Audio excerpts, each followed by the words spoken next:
साथियों नमस्कार।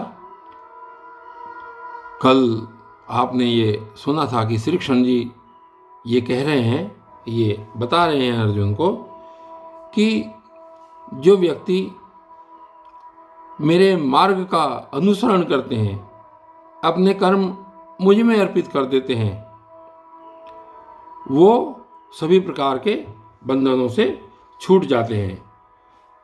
अर्थात मनुष्य को दोष दृष्टि से रहित और श्रद्धा युक्त होकर के कर्म करने चाहिए, और जो मेरे इस मार्ग का अनुसरण करते हैं वो समस्त कर्मों से छूट जाते हैं। और फिर उन्होंने आगे ये बताया था कि जो व्यक्ति मुझ में दोषारोपण करते हुए और मुझ में दोष को देखते हुए कार्य करते हैं और इस मत के अनुसार नहीं चलते, उनको तू एक प्रकार से मूर्ख व्यक्ति समझ।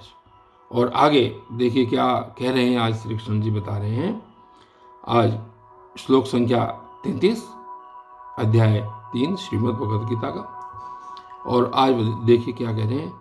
सदृशम चेष्टते स्वस्याः प्रकृतिर्ज्ञानवानपि प्रकृतिम यान्ति भूतानि निग्रह किम करिष्यति।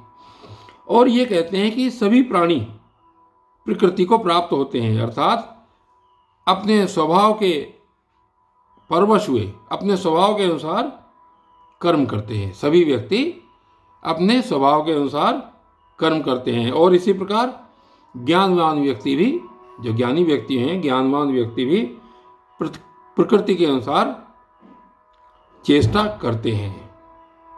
यानी प्रकृति सदृशम चेष्टते, प्रकृति के अनुसार चेष्टा करते हैं। फिर इसमें निग्रह किम करिष्यति, फिर इसमें आपका हठ क्या करेगा। यदि कोई हठ पूर्वक ये कहता है कि मैं काम कर रहा हूँ, या कर्तापन का भाव रखता है, अहंकार का भाव रखता है, तो वो व्यक्ति ठीक से नहीं सोच रहा है।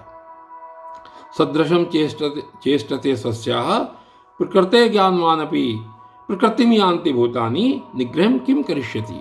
और अगला श्लोक कहते हैं, श्लोक संख्या 34, इंद्रियस्य इंद्रियार्थस्यार्थे रागद्वेषौ व्यवस्थितौ तयोर्नवशमागच्छेतौ ह्यस्य परिपन्थिनौ।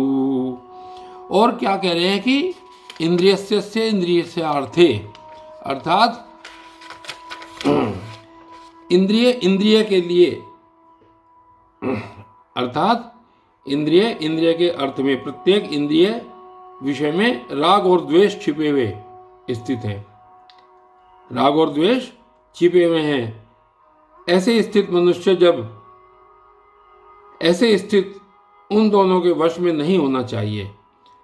वशम न आगच्छेत, क्योंकि वे दोनों ही इसके कल्याण मार्ग में विघ्न करने वाले महान शत्रु हैं।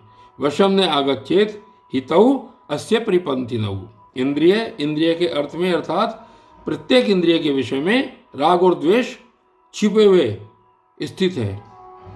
अर्थात हम जितने भी कार्य करते हैं उनमें इंद्रिय के अर्थ में, अर्थात प्रत्येक इंद्रिय के विषय में राग और द्वेष छिपे हुए हैं। इसलिए उन दोनों के वश में नहीं होना चाहिए, क्योंकि वे दोनों ही कल्याण मार्ग में विघ्न पैदा करने वाले शत्रु हैं। इस प्रकार श्री कृष्ण जी उनको इस श्लोक में बता रहे हैं।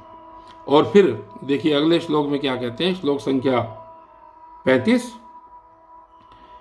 श्रेयान् स्वधर्मो विगुणः परधर्मात् स्वनुष्ठितात् स्वधर्मे निधनं श्रेय परधर्मो भयावह। कितनी सुंदर बात श्री कृष्ण जी ने समझाई। इसलिए कहते हैं कि इन दोनों को जीतकर, उन दोनों को जीतकर, यानी कि राग और द्वेष को जीतकर सावधान हुआ स्वधर्म का आचरण कर।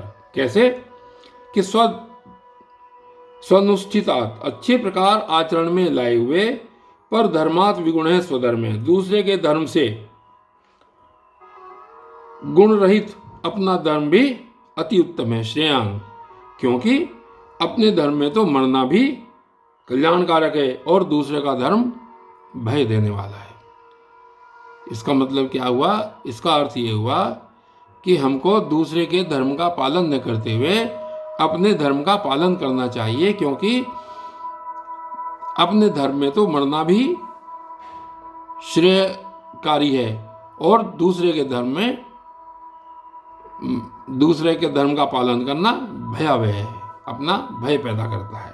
इसलिए हमको अपने स्वधर्म का पालन करना चाहिए। और इसके बाद इससे अगले श्लोक में कहते हैं कि यहाँ पर अब श्री कृष्ण जी अपनी बात कह चुके हैं, कर्मयोग के विषय में बता चुके हैं, और अब फिर अर्जुन ने अपना प्रश्न किया।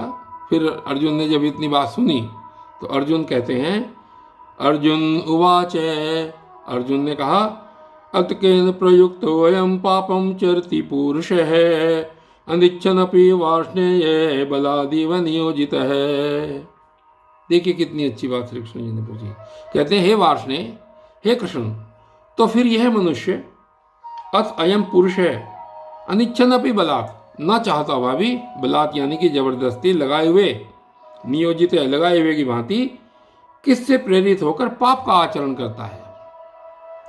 यानी अर्जुन ने अपना प्रश्न पूछा कि फिर ये मनुष्य न चाहता हुआ भी क्यों बलात् ही लगाए हुए की भांति किस प्रकार से प्रेरित होकर पाप का आचरण क्यों करता है, अर्थात न चाहते हुए भी यह पाप का आचरण क्यों करता है।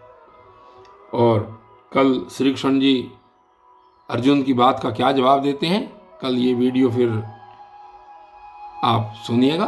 तब तक के लिए धन्यवाद।